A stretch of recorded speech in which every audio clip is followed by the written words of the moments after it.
बिस्मिल्लाहिर्रहमानिर्रहीम। Welcome to Anfiyaz kitchen. आज kitchen में हम बना रहे हैं टर्किश सूप। टर्किश सूप बनाने के लिए मैंने ये चिकन ली है जो तकरीबन हाफ़ केजी के करीब है। कोशिश यही करें कि या तो ये एक पूरा वन पीस में हो, नहीं हो तो फिर उसमें से बोनलेस करवा लें। तो इसको हम स्टार्ट करने के लिए ऑलिव ऑयल लेंगे 1 टेबल। ये 1 टेबल स्पून ऑयल है। ऑलिव ऑयल होना चाहिए। और ये चिकन जो है इसमें रख के थोड़ा सा इसको हम फ्राई करेंगे।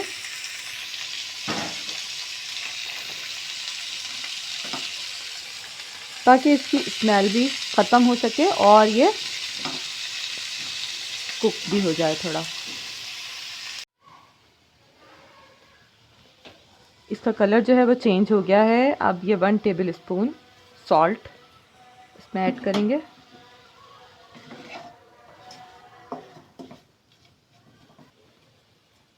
One table spoon black pepper.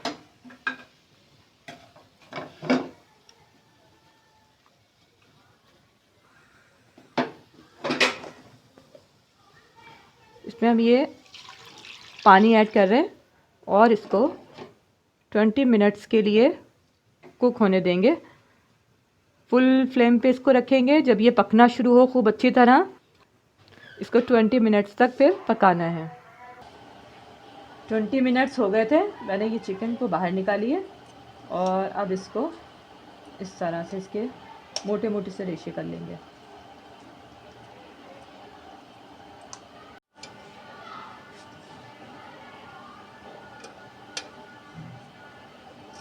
ये 2 टेबल स्पून ऑलिव ऑयल लिया है मैंने।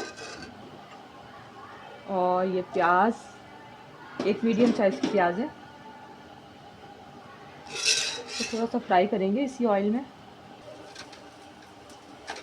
गाजर मेरे पास 1 पाव है, उसको मैंने इस तरह से क्रश किया है।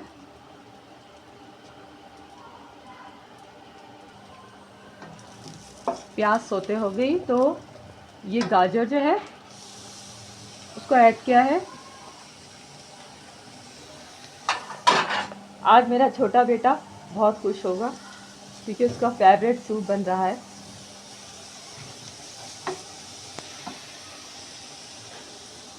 यह मैंने 3 चम्मच मैदा लिया है। इसको हम इसके साथ ही खूब अच्छा सा फ्राई कर लेंगे।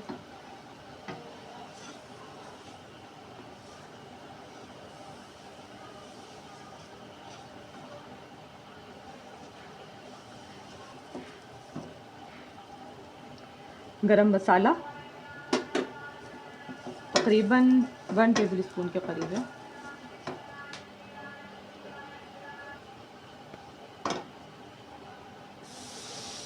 ये वो यखनी है जो चिकन में से निकाली थी हमने। अब इसको उबाल देंगे।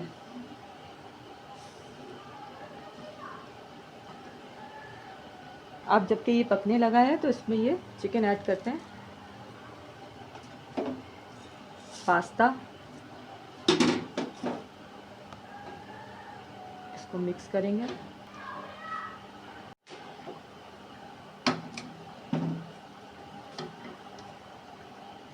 ये टर्किश सूप जो है तकरीबन तैयार है।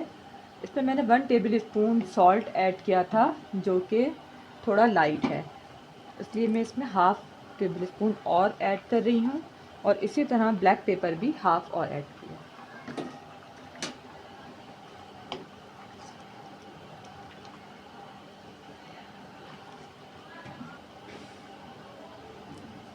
ये लेमन जूस, तकरीबन 3 लेमन का जूस इसमें ऐड करना है।